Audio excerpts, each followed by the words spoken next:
নমস্কার বন্ধুরা, কেমন আছো সবাই? আশা করছি তোমরা সবাই ভালো আছো, আমরাও ভালো আছি। রমা মুম্বাই ব্লগে তোমাদের সবাইকে স্বাগত। চলে এসেছি আর একটা নতুন ভিডিও নিয়ে। দেখো, সন্ধেবেলায় আমরা চলে এসেছি একটা বার্থডে পার্টিতে। এই আমাদেরই নিচের ঘরে এই যে এই পুচকেটার আজকে 4th বার্থডে। এই যে লাল টিকা পরা, এইটার আজকে 4th বার্থডে। তো আমার আসতে একটু লেট হয়েছে, কেক কাটিংটা হয়ে গেছে। বাবাইকে পড়তে বসিয়েছিলাম, তো খেয়াল ছিল না যে কটা বাজে। কেক কাটিংয়ের সময় ওরা ফোন করেছে যে রক্তিম এখনও আসেনি, রক্তিমকে পাঠাও। তাই আমি আবার তাড়াতাড়ি করে ওকে পাঠিয়ে দিয়েছি আগে, তারপরে আমি এসেছি। কি বিচ্ছিরি গরম পড়েছে গো! এই গরমের মধ্যে কিছু সাজগোজ করতে ইচ্ছে করেনি, যেমন ছিলাম তেমনভাবেই এসেছি, শুধু ড্রেসটা চেঞ্জ করে নিয়েছি। দেখো, বাচ্চাদের জন্মদিনে বাচ্চাদেরই তো আনন্দ, তাই না? বলেছিলাম না, আমার বর বাড়িতে ফিরলে রাত্রে ওকে সুন্দরভাবে কাঁসার থালায় সাজিয়ে খেতে দেব। এই মানুষটা সারাদিন অক্লান্ত পরিশ্রম করে আমাদেরই জন্য। সারাদিন পরে বাড়িতে ফিরে যদি একটু এরকম সাজানো গোছানো থালা সামনে পায়, তাহলে কিন্তু খাওয়ার আনন্দ অনেকটাই বেড়ে যায়, তাই না বলো? এরকম সুন্দর করে সাজানো একটা থালা সামনে পেলে যে কোনো কারোরই ভালো লাগে, আমাদের সবার কিন্তু খুব ভালো লাগে। খিদে যতটুকু থাকে না কেন, খাবার তার থেকে বেশিই খাওয়া হয়ে যায়। খুব ভালো লাগে এরকমভাবে সাজিয়ে পরিবেশন যদি করা হয়। দুপুরবেলা যা যা কিছু রান্না করেছিলাম সেইগুলোই সব দিয়েছি।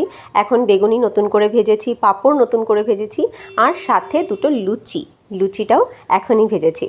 কারণ পয়লা বৈশাখে সকালবেলা একটু লুচি ছোলার ডাল হলে কিন্তু জমে যায়। তো সকালবেলা তো আমাদের ওসব খাওয়া হয়নি, তাই এখন একটু লুচি করে নিয়েছি। মাত্র 10টা লুচি করেছি গুনে গুনে, ওকে 2টো দিয়েছি, বাবাই 4টে, আমি 4টে। আমরা আর ভাত নেইনি, বাবাই তো রাতে ভাত এমনিও খেতে চায় না।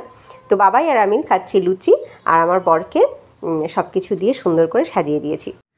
এই গরমে কোনো কিচ্ছু করতে ইচ্ছা করে না, বিশেষ করে রাত্রে যদি রান্নাঘরে যাওয়া হয় খুব বিরক্ত লাগে। কিন্তু রান্নাঘরে তো প্রতিদিন যেতেই হয় রাত্রে, আজকেও একটু রান্নাবান্না করতে হয়েছে। তো এখন আমি রীতিমতন গরমে ঘেমে নিয়ে একাকার হয়ে রয়েছি। ফুল স্পিডে ফ্যান চালিয়ে খেতে বসেছি।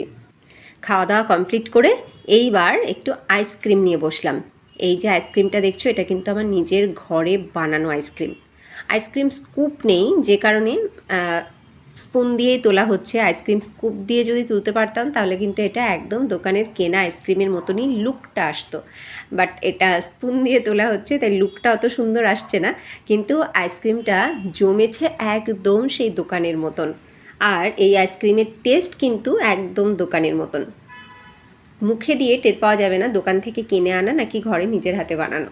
এত সুন্দর টেস্ট এই আইসক্রিমের। তো কীভাবে বানিয়েছি সেটা তোমাদের সাথে আমি শেয়ার করছি। আর এই আইসক্রিম যদি ঘরে বানিয়ে খাওয়া হয় তাহলে প্রতিদিন 3 বেলা আইসক্রিম খেলেও শরীরে কিন্তু সেইভাবে ক্যালোরি জমবে না, কারণ দোকানের আইসক্রিমে প্রচুর পরিমাণে চিনি মেশানো থাকে।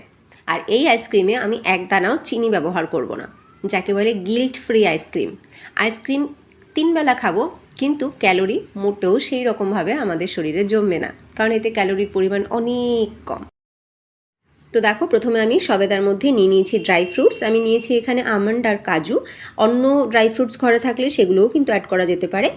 এবার তার সাথে মিশিয়েছি 1/4 কাপ পাউডার মিল্ক, আর তার সাথে 1/4 কাপেরও অনেক কম, মানে 1/4 কাপেরও হাফ কাপ আমি নিয়েছি এখানে পাউডার গুড়, আর তার সাথে মেশালাম হানিটাও আমি এখানে 4 টেবিল চামচের মতো নিয়েছি।